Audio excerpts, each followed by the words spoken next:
Hi friends, നിങ്ങളൊരു insecure ആയിട്ടുള്ള person ആണോ അല്ലയോ എന്ന് തിരിച്ചറിയാനുള്ള മനസ്സിലാക്കാൻ നിങ്ങളെ സഹായിക്കുന്ന ചില വഴികളെക്കുറിച്ചാണ് ഇന്ന് നമ്മൾ പറയാൻ പോകുന്നത്.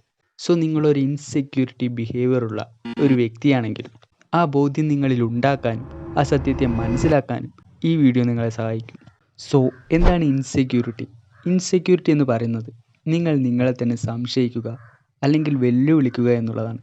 അതായത് നിങ്ങൾക്ക് നിങ്ങളോട് തന്നെ നിങ്ങളെടുക്കുന്ന തീരുമാനങ്ങൾ, നിങ്ങളുടെ ചിന്തകൾ, നിങ്ങളുടെ അഭിപ്രായങ്ങൾ, ഇത്തരത്തിലുള്ള എല്ലാ കാര്യങ്ങളോടും സ്വയം സംശയം വെച്ച് പുലർത്തുകയും സ്വയം തന്നെക്കൊണ്ട് ഒന്നിനും സാധിക്കില്ല എന്നും ഒരിക്കലും വേണ്ടത്ര രീതിയിൽ അല്ലെങ്കിൽ പ്രതീക്ഷിച്ച രീതിയിൽ യാതൊന്നും ചെയ്യാനോ നേടിയെടുക്കാനോ സാധിക്കില്ല എന്നും അതിനുള്ള ക്വാളിറ്റിയോ കഴിവോ തനിക്കില്ല എന്നും സ്വയം വിശ്വസിക്കുന്ന അല്ലെങ്കിൽ സ്വയം ഇത്തരത്തിൽ ഡൗട്ട് കൊണ്ട് നടക്കുന്ന, സ്വയം നമ്മെ തന്നെ സംശയിക്കുന്ന ഒന്നാണ് ഇൻസെക്യൂരിറ്റി എന്ന് പറയുന്നത്.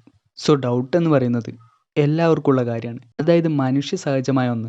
എന്നാൽ ഇത്തരത്തിലൊരു ബിഹേവിയർ തന്നെ ഉണ്ടാക്കിയെടുക്കുന്നതിലൂടെ ഇത് നമ്മുടെ എല്ലാവരുടെയും ലൈഫിനെ വളരെ വലിയ രീതിയിൽ തന്നെ ടോർച്ചർ ചെയ്യുന്ന ഒന്നാണ്. സോ അതുകൊണ്ട് തന്നെ ഇത്തരത്തിലൊരു ബിഹേവിയർ മൈൻഡ് സെറ്റാണോ നിങ്ങൾക്കുള്ളതെന്ന് മനസ്സിലാക്കേണ്ടതും അതിനെ മാറ്റിയെടുക്കേണ്ടതും വളരെ ഇമ്പോർട്ടൻ്റ് ആയ കാര്യമാണ്. സോ നിങ്ങളൊരു ഇൻസെക്യൂർ പേഴ്സൺ ആണോ എന്ന് തിരിച്ചറിയാനുള്ള ചില വഴികൾ. നിങ്ങളൊരു ഇൻസെക്യൂർ പേഴ്സൺ ആണോ എന്ന് മനസ്സിലാക്കാനായി പലപ്പോഴും നിങ്ങളുടെ ചിന്തകൾ, വികാരങ്ങൾ, പെരുമാറ്റങ്ങൾ എന്നിവയെല്ലാം എത്തരത്തിലാണെന്ന് മനസ്സിലാക്കുകയും അതിനെക്കുറിച്ച് ബോധവാന്മാരാവുകയും ചെയ്യുന്നതിലൂടെ നമുക്ക് തിരിച്ചറിയാനായി സാധിക്കും. So step 1, emotional stage. Point 1, frequent self doubt. നിങ്ങൾ ഇടയ്ക്കിടയ്ക്ക് സ്വയം നിങ്ങളെ തന്നെ സംശയിക്കുകയാണെങ്കിൽ നിങ്ങളുടെ തീരുമാനങ്ങൾ, നിങ്ങളുടെ കഴിവുകൾ, നിങ്ങളുടെ യോഗ്യത, സോ ഇത്തരത്തിലുള്ള എല്ലാ കാര്യങ്ങളെക്കുറിച്ചും ഇടയ്ക്കിടയ്ക്ക് സംശയിക്കുന്നതും ചോദ്യം ചെയ്യുന്നതുമെല്ലാം ഇത്തരത്തിലുള്ള ഇൻസെക്യൂരിറ്റീസിൻ്റെ സിഗ്നലുകളാണ്. സോ എല്ലായ്പ്പോഴും നിങ്ങളിങ്ങനെ നിങ്ങളെക്കുറിച്ച് തന്നെ ചിന്തിക്കുകയും സംശയിക്കുകയും ചെയ്യുന്നുണ്ടെങ്കിൽ അതിനെ മനസ്സിലാക്കുക. Number 2, fear of criticism. So നിങ്ങളെ ആരെങ്കിലും വിമർശിക്കുകയാണെങ്കിൽ, കുറ്റം പറയുകയാണെങ്കിൽ, സോ ഇത്തരം സാഹചര്യങ്ങളിലെല്ലാം വളരെ സെൻസിറ്റീവായി ഫീൽ ചെയ്യുന്നതും അത്തരത്തിൽ റിയാക്ട് ചെയ്യുന്നതും, അതായത് നിങ്ങൾ വളരെ സെൻസിറ്റീവായി ഇത്തരം കാര്യങ്ങളെ ഡീൽ ചെയ്യുകയാണെങ്കിൽ പെട്ടെന്ന് ദേഷ്യപ്പെടുക, വിഷമിക്കുക, കരയുക, ഇങ്ങനെ എന്തോ ആകാം. സോ ഇത്തരത്തിൽ റിയാക്ട് ചെയ്യുന്നത് നിങ്ങളിലെ ഇൻസെക്യൂരിറ്റിയുടെ സൈനുകളാണ്. Number 3, jealousy. മറ്റുള്ള ആളുകളോട് അസൂയ തോന്നുന്നത്, അതുപോലെ മറ്റുള്ളവരുമായി സ്വയം കമ്പയർ ചെയ്യുന്നത്. സോ ഇത്തരത്തിൽ മറ്റുള്ളവരുമായി സ്വയം കമ്പയർ ചെയ്യുകയും അവരുടെ രൂപം, ജീവിതശൈലി, നേട്ടങ്ങൾ, ഇത്തരത്തിലുള്ള എല്ലാ കാര്യങ്ങളെക്കുറിച്ചും ചിന്തിക്കുകയും സോ ഇത്തരത്തിലുള്ള കമ്പയറിങ്ങും അതുവഴി ഉണ്ടാകുന്ന ജലസിയുമെല്ലാം. Number 4, validation seeking. നിങ്ങൾക്ക് നിങ്ങളെക്കുറിച്ച് തന്നെ നല്ലത് തോന്നണമെങ്കിൽ അല്ലെങ്കിൽ സ്വയം ഒരു മതിപ്പുണ്ടാകണമെങ്കിൽ മറ്റുള്ളവരുടെ അഭിപ്രായങ്ങൾ ആവശ്യമായി വന്നേക്കാം. അതായത് നിങ്ങളെക്കുറിച്ചുള്ള മറ്റുള്ളവരുടെ നല്ല അഭിപ്രായങ്ങൾക്ക് വേണ്ടി നിങ്ങൾ മറ്റുള്ളവരെ ആശ്രയിക്കും. ബിക്കോസ് നിങ്ങൾക്ക് നിങ്ങളെക്കുറിച്ച് യാതൊന്നും അറിയുന്നുണ്ടായിരിക്കില്ല, അല്ലെങ്കിൽ നിങ്ങൾ വിശ്വസിക്കുന്ന ഒരു കാര്യങ്ങളിലും നിങ്ങൾക്ക് യാതൊരു ട്രസ്റ്റും ഉണ്ടായിരിക്കില്ല. സോ അതുകൊണ്ട് തന്നെ മറ്റുള്ളവരുടെ വാലിഡേഷൻ, അഭിപ്രായങ്ങൾ എന്താണോ അതിനെ വിശ്വസിക്കാനും സ്വീകരിക്കാനും നിങ്ങൾ തയ്യാറായിരിക്കും.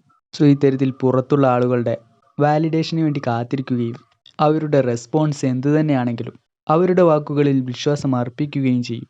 Step 2, behavioural science. Number 1, over explaining or apologising. നിങ്ങൾ ചെയ്ത കാര്യങ്ങളെക്കുറിച്ച് അല്ലെങ്കിൽ നിങ്ങളെടുത്ത തീരുമാനങ്ങളെക്കുറിച്ച് അമിതമായി ന്യായീകരിക്കേണ്ട ആവശ്യകത നിങ്ങൾക്ക് വന്നേക്കാം.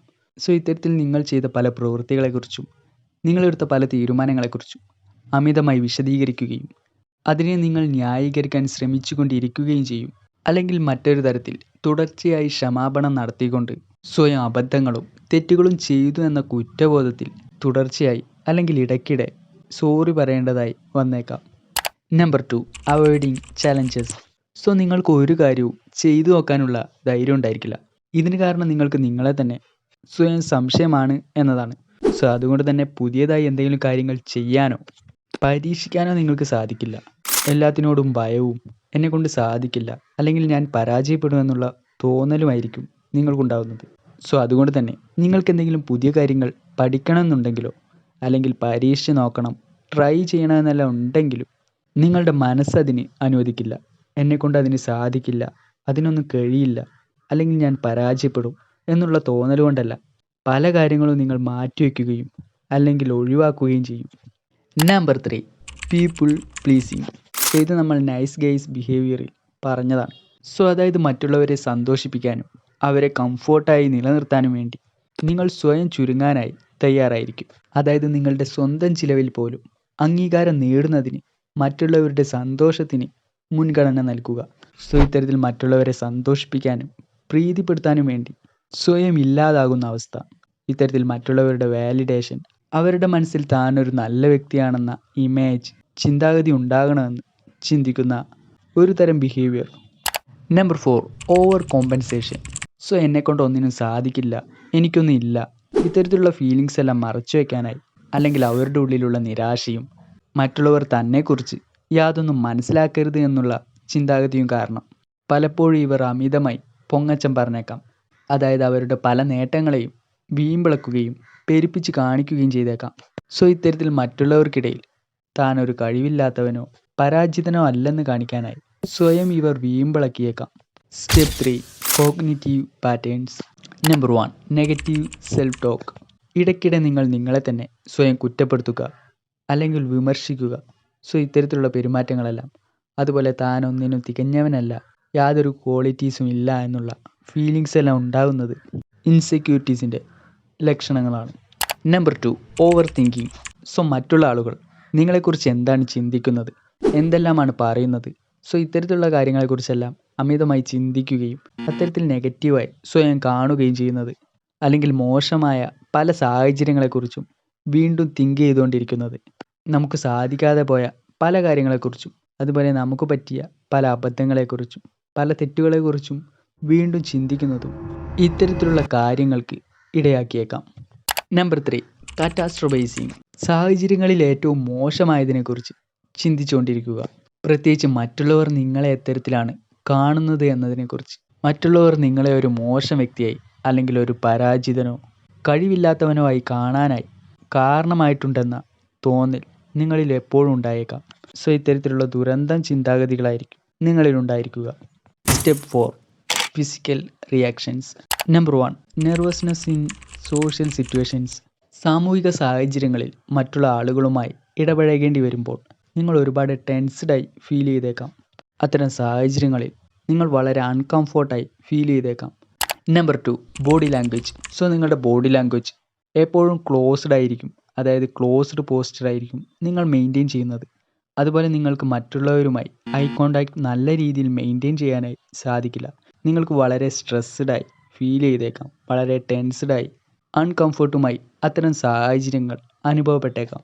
സോ ഫ്രണ്ട്സ്, ഈ കാര്യങ്ങളെല്ലാം മനസ്സിലാക്കാനും നിങ്ങൾ ഇൻസെക്യൂരിറ്റി അനുഭവിക്കുന്ന ഒരു വ്യക്തിയാണോ എന്ന് മനസ്സിലാക്കാനും ശ്രമിക്കുക. സോ ഇതെല്ലാം വളരെ നോർമലായി എല്ലാവരിലുള്ള കാര്യമാണ്. സോ ഇതിനെ മനസ്സിലാക്കാനും വേണ്ട രീതിയിൽ ഉചിതമായ സ്റ്റെപ്പുകൾ എടുത്ത് അതിനെ മാറ്റാനും ശ്രമിക്കുക.